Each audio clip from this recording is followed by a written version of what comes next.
Si vous souhaitez tenter d'oublier pendant quelques heures le côté tragique de l'actualité, on va vous conseiller une série. Notre spécialiste dans Télématin, vous le savez, c'est Benoît Laganne. Et il a un coup de cœur pour Pandore. C'est une série belge qui a reçu le prix du public au Festival télé de Luchon.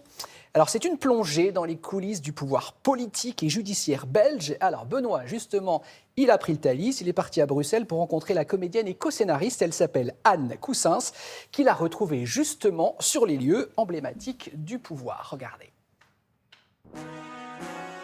Vous nous entraînez dans le monde politique belge, puisque nous sommes au Parlement. Et là, on va aller du côté de la Chambre des représentants. Des députés. Parce qu'il y a du rouge, là. Le rouge, c'est le Sénat, et le vert, c'est la Chambre. Et donc, vous, pour la série, vous avez tourné dans les deux lieux? Non, plutôt du côté vert, puisque notre personnage politique est député, donc il travaille à la Chambre. Oui, le gouvernement a fauté par naïveté. Et il est lâche, parce qu'il n'ose pas mettre en place une politique migratoire ferme et stricte pour assurer la sécurité de ses citoyens. C'est ça dont le pays a besoin. On n'était pas tellement sur des inspirations belges, on était vraiment plus dans une inspiration européenne ou de ce qui se passait dans le monde. Enfin, il y avait de quoi faire. C'était les élections de Trump, c'était le Brexit, c'était les fake news, Orban. On s'est beaucoup inspiré de personnages politiques comme Fillon.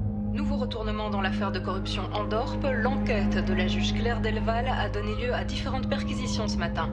L'une d'entre elles visait le domicile de son père, le député Simon Delval. La juge a donc dû se dessaisir de l'affaire. Comment, vous qui êtes co-scénariste de la série, vous résumeriez au fond Pandore?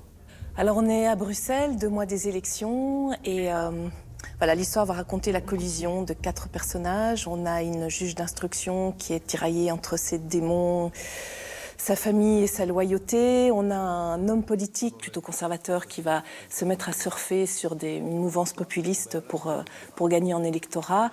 Une jeune activiste qui va subir une agression sexuelle et une jeune journaliste. Et voilà, c'est la collision de ces 4 personnages.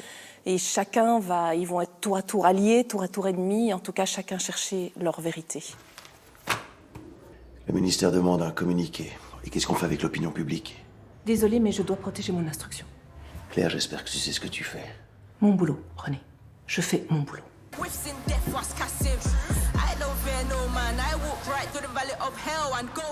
La série s'appelle Pandore, mais elle aurait pu s'appeler Bruxelles. Elle aurait pu. Effectivement, pour nous, la ville était très très importante. C'est presque comme aussi important que nos personnages. C'est une ville où le laid côtoie le beau, où il y a tout ce côté Zineke qu'on appelle en Belgique.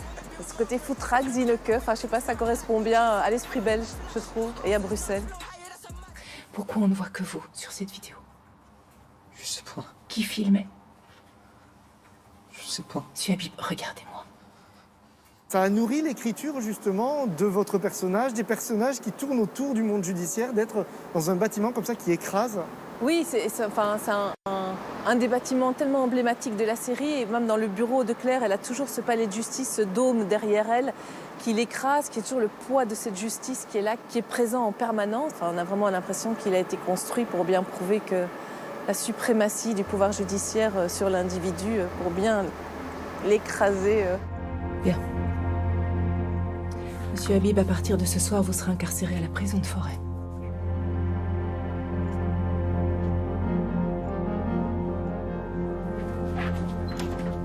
Au revoir, monsieur Habib.